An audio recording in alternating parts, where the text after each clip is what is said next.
Hello mga boss, kamusta? For today's video nga mo mga boss, tayo po ay isang kadama ngayong araw.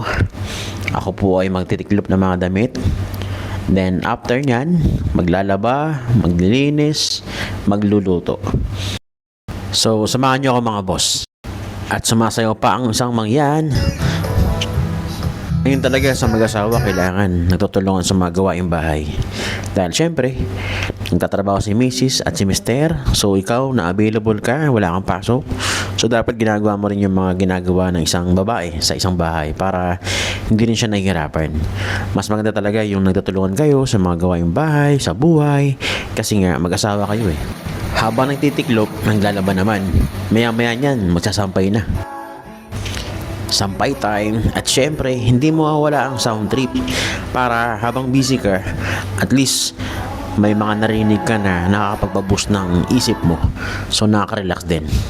Nasa loob ng kwarto namin yung sampayan kasi bawal sa labas. After magsampay, eto vacuum naman para lahat ng mga gawaing bahay nagawa mo na bago umuwi si Mrs. Kasi split shift siya ngayon. So kailangan pag uwi niya, tapos na lahat ng mga gawaing bahay at magpapahinga na lang mamaya.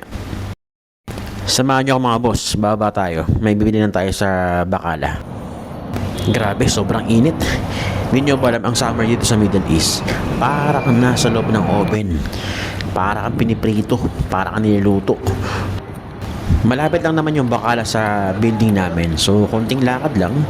So, kahit na sobrang init, pa-video-video. Ala pa. Ito yung mga bilihan ng mga gulay dito. So, pagpasok mo sa loob, maraming mga gulay, prutas, lahat ng mga kailangan mo, mga tubig, at kung ano-ano pa. So, ang kailangan ko lang naman is patatas. So, magbabayad na ako. Then, yan. Ito naman yung menu natin. Nahiwa ko na yung sibuyas at patatas dyan. So, ito na yung magiging ulam namin. So, patatas with Argentina at itlog. So, ito na yung finished product.